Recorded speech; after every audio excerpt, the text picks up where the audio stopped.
The alarm bells rang through the bridge of the Starfire as red lights flashed across every control panel. Commander Jake Morrison jumped from his chair and rushed to the main display screen where strange readings were appearing. His hands moved quickly over the controls as he tried to make sense of what the sensors were telling him. The year was 2387, and in all his 20 years serving the Galactic Council he had never seen readings like these. Lieutenant Amy Collins turned from her station with worry written across her face. Her fingers danced over the tactical display as she ran scan after scan on the unknown object that had appeared at the edge of their sensor range. The ship was moving toward the restricted Kepler 442 system at speeds that should have been impossible for any known vessel. The energy signature coming from its engines was unlike anything in the Council database. Jake walked over to Amy's station and looked at the readings himself. The unknown ship appeared to be made from basic metals and simple alloys that most civilized species had stopped using centuries ago. Yet somehow this primitive construction was holding together while traveling at velocities that would tear apart even the most advanced Council warships. The contradiction made no sense to him. Amy pointed to another section of her display where weapon signatures were showing up. The energy patterns were completely foreign to their systems. Every ship in the galaxy used some variation of plasma or particle beam weapons that the Council had standardized long ago. This ship was carrying something different, and the power levels were reading higher than anything they had on file. The communication system crackled to life as Captain Lisa Murphy's voice came through from Council Command. Her orders were clear and urgent. Intelligence reports had been coming in from the Outer Rim territories for almost a year now. Traders and colonists were telling stories about mysterious ships that would appear during attacks then vanish without explanation. The Council had dismissed these reports as folklore and panic, but now they might be facing real evidence. Jake ordered his crew to change course and intercept the unknown vessel. The Starfire was one of the Council's newest patrol ships with advanced sensors and diplomatic equipment designed for peaceful first contact situations. As they moved closer to the mysterious ship, Jake wondered if they were about to make history by meeting a new species, or if they were heading into something much more dangerous. The bridge crew worked quietly at their stations as they approached the contact zone. The ship on their screens was unlike anything they had ever seen. It was larger than most Council vessels, but built with angular lines and heavy armor plating that suggested it was designed for war rather than exploration. Strange markings covered its hull in patterns that looked almost familiar, but Jake could not place where he might have seen them before. Amy reported that the unknown ship had suddenly changed course. Instead of continuing toward the restricted system, it was now heading directly toward the inhabited Proxima sector, where recent intelligence suggested the Vorthan Empire was gathering forces for another expansion push. The timing could not be coincidence. The Vorthan Empire had been a growing concern for the Council over the past decade. Their aggressive expansion and disregard for established borders had led to several small conflicts, but the Council preferred diplomatic solutions over military action. The bureaucrats believed that patience and negotiation could solve any problem, but Jake had seen firsthand what happened to colonies that relied on Council protection when the Vorthans decided to expand their territory. Jake studied the tactical display as both ships continued on their new course. If the unknown vessel was heading toward Proxima, it would arrive hours before any Council reinforcements could reach the system. The colonists there had been requesting additional protection for months, but their petitions were still working their way through the Council approval process. Red tape and committee reviews moved slowly while real threats moved at the speed of starships. Amy's sensors detected more ships entering the area. 3 Vorthan heavy cruisers had appeared at the edge of sensor range and were also moving toward Proxima. Their arrival confirmed Jake's worst fears about the timing of these events.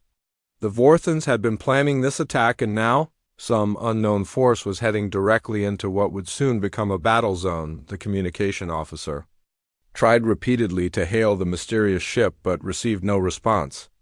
Standard Council first contact protocols required them to maintain distance and attempt peaceful communication before taking any other action. Jake followed these rules even though his instincts told him that normal procedures might not apply.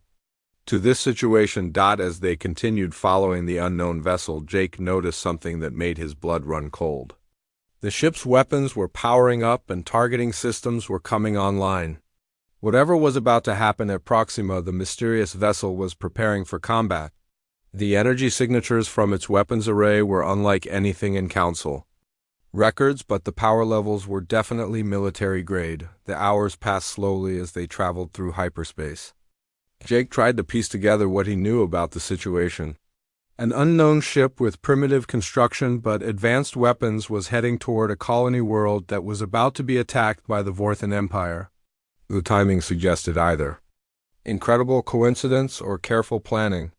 Neither option made him feel better about what they might find when they reached. Proxima.Amy reported that they were approaching the destination system. The unknown ship dropped out of hyperspace, first followed by the 3 Vorthan cruisers. Jake ordered the Starfire to maintain distance while they observed what would happen next. His ship was designed for patrol duties and diplomacy, not combat. Against heavy cruisers, the mystery ship moved with purpose toward the inner system where Proxima's colonies were located.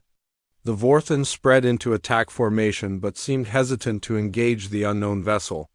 Jake realized that even the aggressive Vorthan commanders were unsure about what they were facing. The unknown ship was broadcasting no identification signals and responding to no communications, but its actions suggested it was moving to defend the human colonies. Jake made a decision that would change everything. He opened a channel to Council Command and requested immediate military backup. Whatever was about to happen at Proxima was going to be significant, and the Council needed to be prepared for the consequences. As he finished his transmission, the unknown ship powered up weapons that registered energy levels higher than anything the Vorthans were carrying. The Battle of Proxima was about to begin, and Jake Morrison had a front row seat to witness something that would reshape the galaxy. Admiral Ben Carter arrived at the Proxima system aboard the heavy cruiser Nebula's Edge just as the standoff between the unknown vessel and the Vorthan ships reached its peak. His ship was twice the size of Jake Morrison's patrol vessel and carried enough firepower to handle multiple enemies, but even Carter felt uncertain about what they were facing. The mysterious ship had positioned itself between the Vorthans and the colony world without firing a single shot, yet its mere presence had stopped the enemy advance. Dr. Nina Ross stood beside Carter on the bridge, studying the sensor readings with fascination. As the Council's leading expert on alien biology, she had been called in to help with first contact procedures. Her equipment was designed to analyze any new species they might encounter, but the readings she was getting made no sense. The life signs aboard the unknown vessel appeared almost human, but with subtle differences that suggested either genetic modification or evolutionary adaptation. Commander Pete Johnson worked at the tactical station running simulations on the mysterious ship's capabilities. His specialty was alien military technology, and the weapon signatures he was detecting worried him greatly. The unknown vessel carried enough firepower to destroy all 3 Vorthan cruisers, but its design philosophy was completely different from anything in galactic military doctrine. Most civilized species built ships for long-range combat using energy weapons and defensive shields, but this ship seemed designed for close-quarters battle. Carter decided to follow standard first contact protocols despite the tense military situation. He ordered his communications officer to broadcast a diplomatic greeting on all known frequencies while keeping his weapons powered down to show peaceful intentions. The response came immediately and sent shockwaves through everyone on the bridge. The voice that answered their hail was speaking perfect galactic standard, but with an accent that Dr. Ross recognized from historical recordings. It was an ancient Earth dialect that had not been heard in the galaxy for over 3 centuries. The speaker identified himself as Captain Sam Taylor, commanding officer of the Retribution, representing something called the Terran Colonial Defense Force. Carter felt his heart racing as the implications hit him. These were humans, but not like any humans currently living in Council space. Dr. Ross quickly ran genetic scans on the crew of the mysterious vessel and confirmed what everyone was beginning to suspect. The DNA patterns matched baseline human genetics, but included markers that had vanished from the galactic population during the Great Exodus 400 years ago. Captain, Taylor agreed to a communication link that would allow face-to-face conversation. When his image appeared on the main screen, the bridge crew stared in amazement. He was tall and powerfully built with cybernetic implants visible along his skull and neck. His uniform was practical and functional rather than decorative, and his eyes held the hardness of someone who had seen too much combat. Behind him, the bridge of his ship showed similar differences with crew members who all shared the same modified appearance. Taylor explained that his people were descendants of the lost colonists from Earth's early expansion period. The transport ships that had disappeared into unexplored space centuries ago had not been destroyed as everyone believed. Instead, they had found habitable worlds far beyond the galactic rim and established colonies that grew and prospered in isolation.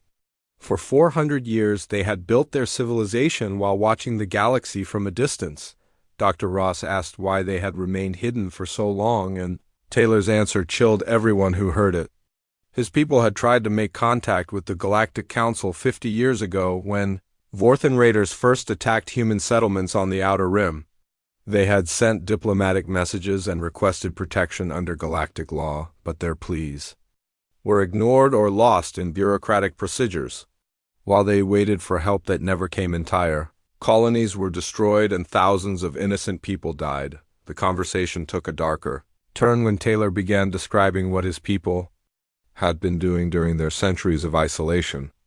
The Colonial Defense Force was not just a military organization, but the government of over 40 star systems that existed beyond the edge of known space. They had spent 200 years preparing for the day when they would have to protect themselves and their colonies from threats that the galactic community either could not or would not handle. Commander Johnson asked about the advanced weapons technology they were detecting, and Taylor's response revealed the true scope of their preparation.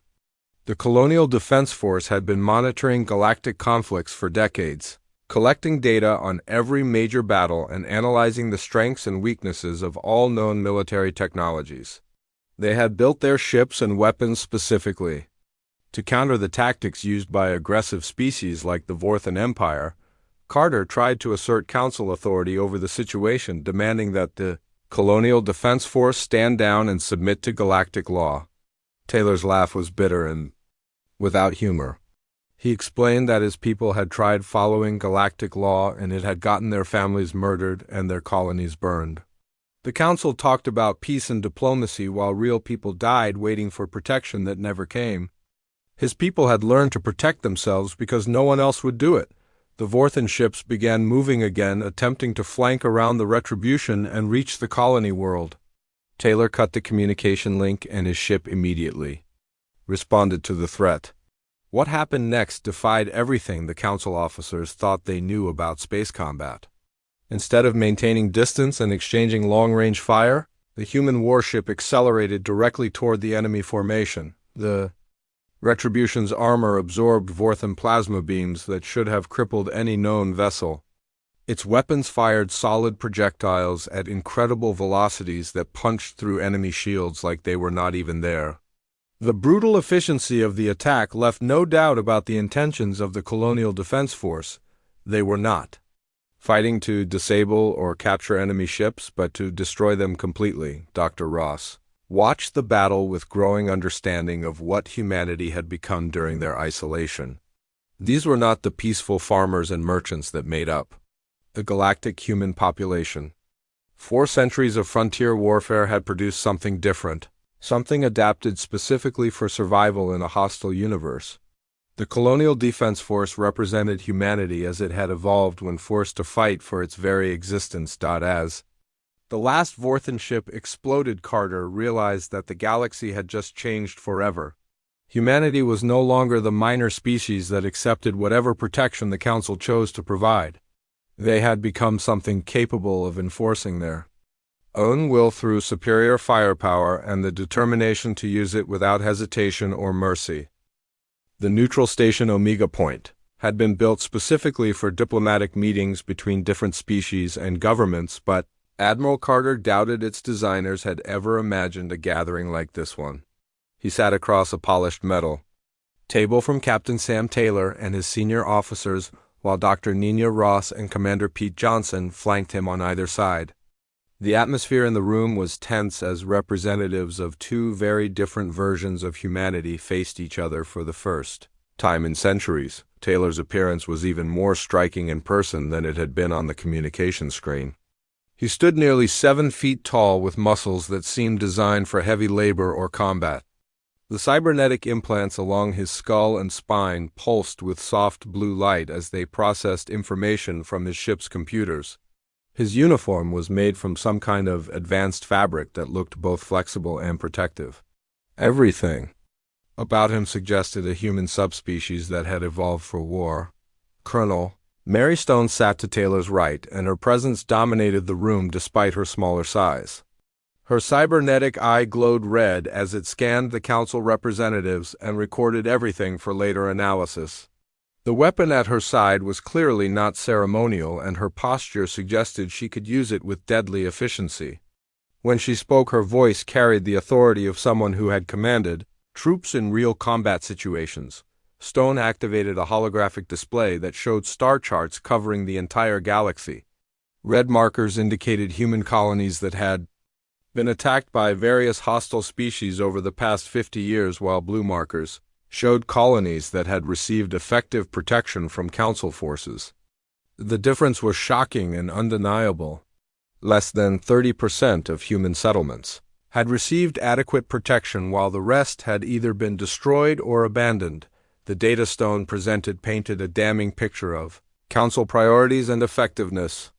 Human colonies on the Outer Rim had been classified as low-priority targets for protection, despite housing millions of innocent civilians. Resources that could have saved these settlements had instead been allocated to protecting wealthy core worlds and important trade routes. The bureaucratic delays and committee reviews that Jake Morrison had experienced were not isolated problems but systematic failures. Commander Rick Hayes spoke next, and his intelligence briefing terrified the Council representatives. The Colonial Defense Force had been watching the galaxy for decades using advanced spy networks and monitoring stations hidden throughout known space. They knew about every major political decision, every military deployment, and every classified treaty that the Council thought was secret.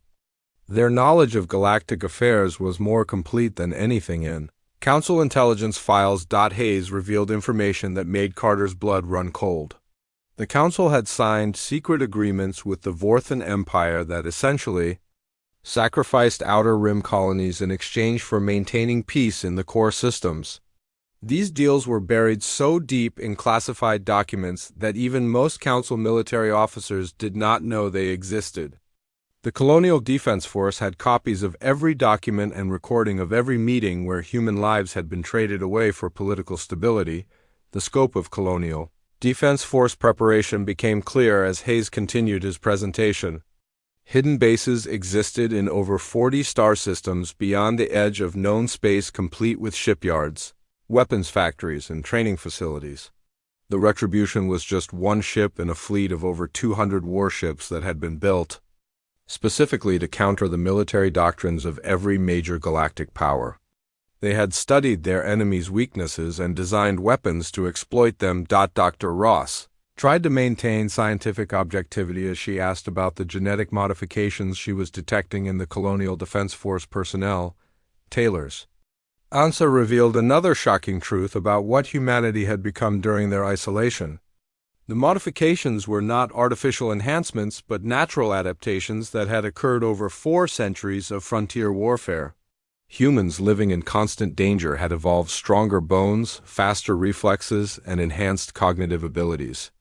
That made them superior soldiers. Carter attempted to assert Council authority by demanding that the Colonial Defense Force submit to galactic law and integrate their military forces with existing Council command structures. The silence that followed His demand was more threatening than any verbal response could have been. Taylor's expression did not change, but the cybernetic implants along his skull pulsed faster as he processed the implications of Carter's words. When Taylor finally responded, his voice was calm but carried an undertone of barely controlled anger. His people had tried following galactic law and submitting to Council authority 50 years ago when they first requested protection for their outer rim colonies. The response had been bureaucratic delays, committee reviews, and ultimately complete abandonment when the attacks began. Thousands of innocent people had died while waiting for help that never came. The Colonial Defense Force had learned from that experience and developed their own approach to protecting human interests. They followed a different set of laws now, ones written in the blood of their murdered families and the ashes of their destroyed colonies. These laws were simple and direct, unlike the complex legal frameworks that allowed the Council to justify inaction while people died. Anyone who threatened human lives would face immediate and overwhelming retaliation regardless of their species, government, or political connections. Stone added that the Colonial Defense Force had spent decades preparing for this moment when they would reveal themselves to the galaxy. They had weapons capable of destroying any known military force and the industrial capacity to build more ships faster than their enemies could replace losses. More importantly, they had the will to use these capabilities without hesitation or mercy when protecting their people. Hayes presented intelligence showing that multiple hostile species were planning coordinated attacks on human colonies throughout the galaxy. The Vorthan Empire was just one threat among many, and all of them had been emboldened by the Council's failure to provide adequate protection. The Colonial Defense Force intended to send a clear message that humanity was no longer defenseless, and attacks on human civilians would result in devastating consequences. Carter realized that he was not negotiating with fellow humans who shared common values and goals, but with representatives of a military power that viewed the galactic community as fundamentally hostile. The Colonial Defense Force had evolved beyond the peaceful merchants and diplomats that made up the Council's human population. They had become something designed specifically for warfare in a universe where survival required the willingness to destroy any threat completely and without mercy. Admiral Zexful commanded the largest Vorthan battle fleet ever assembled as it moved through hyperspace toward the human agricultural world of New Eden.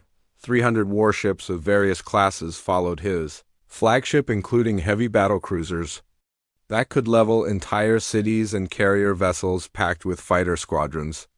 The Vorthan Empire had decided to make an example of humanity by destroying one of their most important food production colonies in full view of the galaxy. News of the mysterious human warships had reached Vorthan High Command within hours of the Battle of Proxima.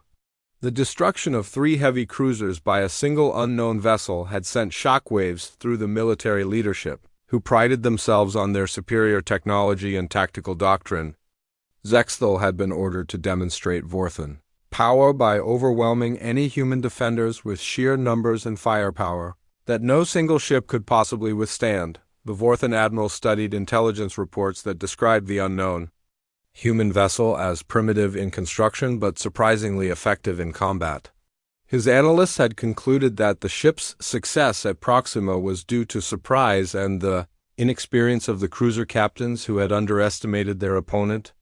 Against a properly prepared fleet with overwhelming numerical superiority, no single vessel could hope to survive regardless of its advanced weapons. Back at Omega Point, Admiral Carter received emergency transmissions from New Eden requesting immediate military assistance. The colony world housed over 2 million people who worked the vast agricultural complexes that fed dozens of other human settlements. The approaching Vorthan fleet would arrive in less than 6 hours, while the nearest Council reinforcements were still 72 hours away from the battle zone. Captain Taylor listened to the distress calls with an expression that revealed nothing about his thoughts or intentions. His ship, the Retribution, was already being prepared for immediate departure by crew members who worked with the efficiency of a perfectly trained military unit. Colonel Stone and Commander Hayes stood beside him, reviewing tactical data about the approaching enemy force, and the defensive capabilities of New Eden, Carter approached Taylor with a request that went against everything he had been taught about proper military procedure. He asked the Colonial Defense Force to engage the Vorthan fleet alone, knowing that even their advanced technology would be facing impossible odds against 300 enemy warships. The request violated Council regulations about unauthorized military action, but Carter knew that bureaucratic rules meant nothing to people who were about to die. Taylor's response revealed the fundamental difference between Council military thinking and Colonial Defense Force doctrine. The Council fought to minimize casualties and maintain political stability, while the Defense Force fought to win regardless of the cost in blood or resources. The Council worried about diplomatic consequences and legal justifications, while the Defense Force focused on destroying threats to human lives as quickly and completely as possible. The debate was interrupted by an urgent message from New Eden Ground Control. Vorthan advanced scouts had been detected at the edge of the system and would reach the planet's orbital defenses within 4 hours. The colony's small defense fleet consisted of 3 patrol ships and a handful of system defense platforms that could not possibly stop a major invasion force. Without immediate help, New Eden would fall and its population would face the same fate as countless other colonies. Taylor made his decision with the cold calculation of a military commander who had faced impossible odds before. The Retribution would engage the Vorthan fleet alone, not because the odds were favorable, but because letting innocent people die was unacceptable. His crew had trained for this type of situation, and his ship had been designed specifically to fight against superior numbers, using tactics that conventional military thinking considered impossible. The Colonial Defense Force warship dropped out of hyperspace directly in the path of the advancing Vorthan armada in a move that violated every principle of accepted space combat doctrine. Standard military procedure called for long-range engagement using energy weapons and defensive positioning that minimized risk to friendly forces. Taylor instead chose to charge directly into the enemy formation where his ship's armor and close range weapons would have maximum effectiveness. Admiral Zexthal watched in amazement as the lone human vessel accelerated toward his fleet at velocities that should have torn apart any known ship construction. His tactical officers reported weapon signatures unlike anything in Vorthan, military databases and energy readings that suggested the human ship carried enough firepower to threaten multiple capital ships. The primitive appearance of the vessel was clearly deceptive, and Zexthal began to understand why his cruiser captains at Proxima had been defeated. The battle began when Lieutenant Kate Miller opened fire with the Retribution's main weapons array. Kinetic accelerator cannons fired solid projectiles at near light speed that punched through Vorthan energy shields like they did not exist. The projectiles carried such enormous kinetic energy that they continued through multiple enemy ships before finally losing momentum. Each shot left a trail of destruction that disabled or destroyed everything in its path. Vorthan plasma weapons struck the Retribution's armor and were absorbed by defensive systems that had been designed specifically to counter their energy signatures. The human ship's hull plating was made from materials that could withstand direct hits from weapons that would vaporize conventional armor.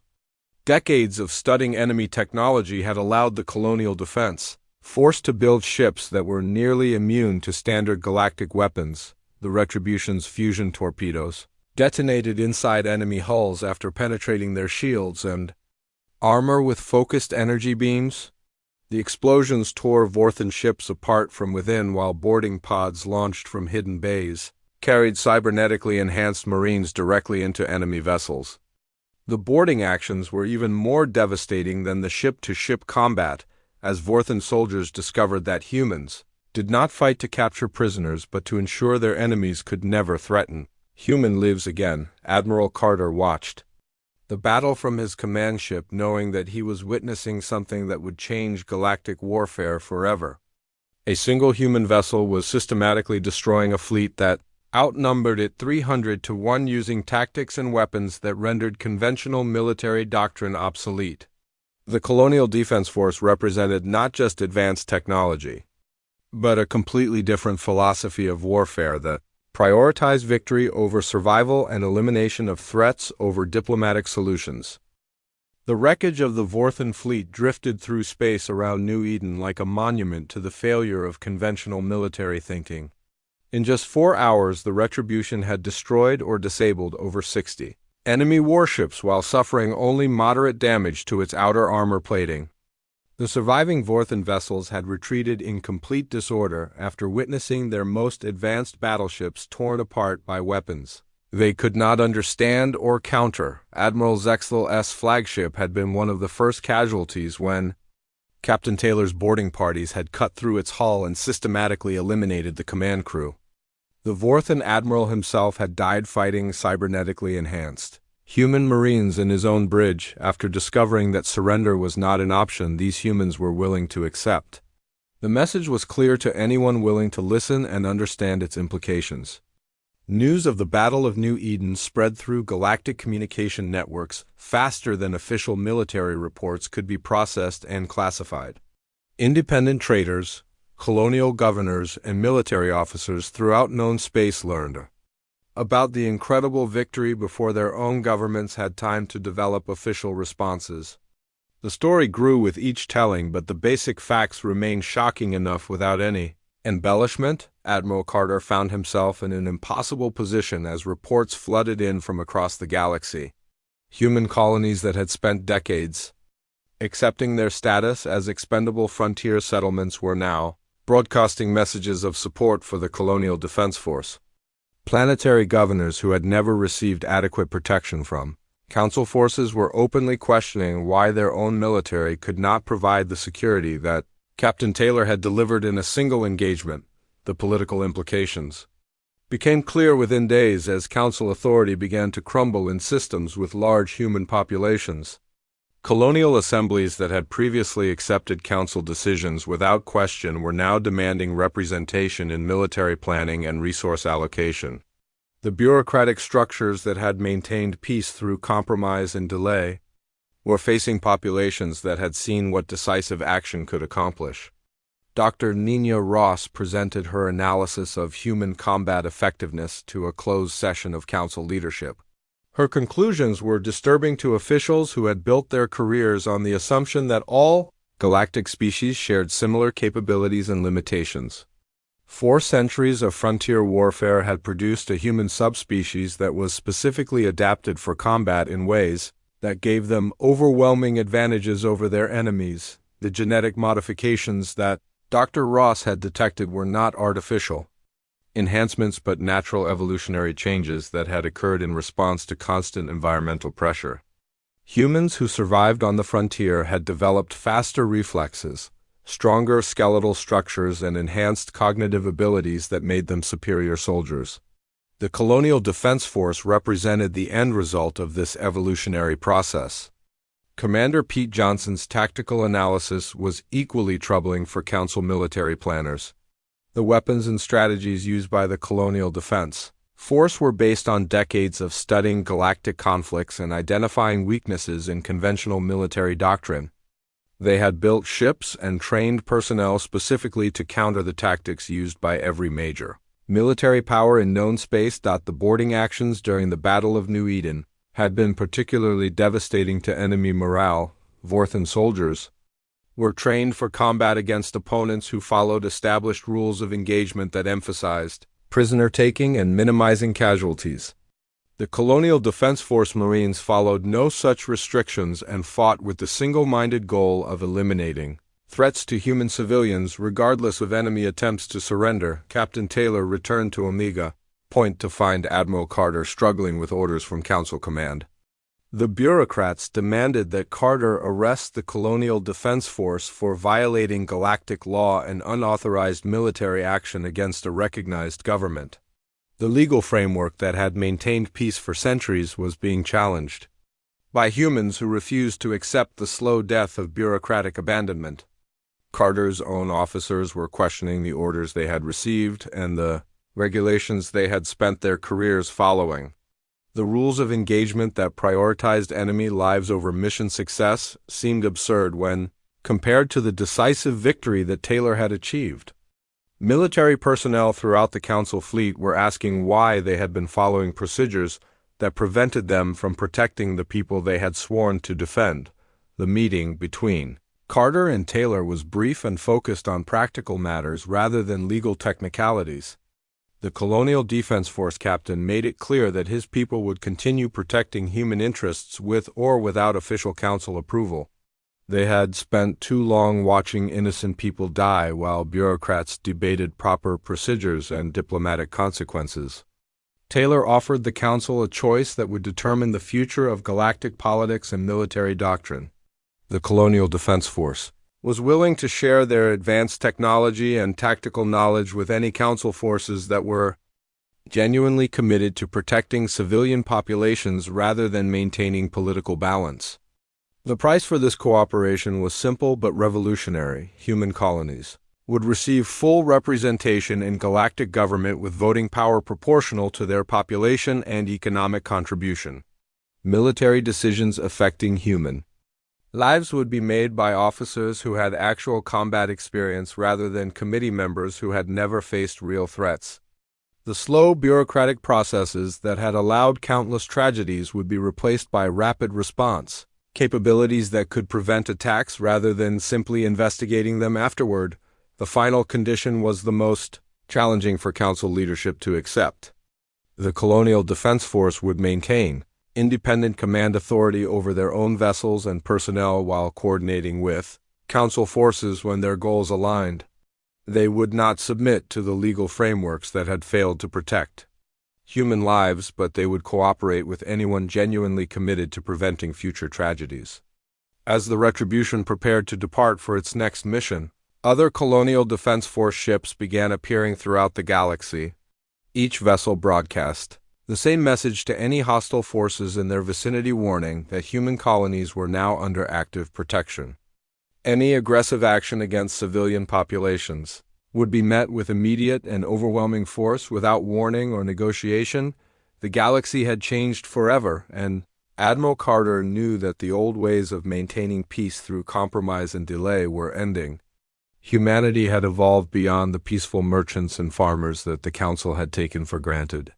They had become something that the galaxy had not seen in centuries, a species that refused to accept extinction quietly and possessed both the capability and determination to enforce that refusal on anyone who threatened them. The age of bureaucratic protection was over, and the age of human determination had begun.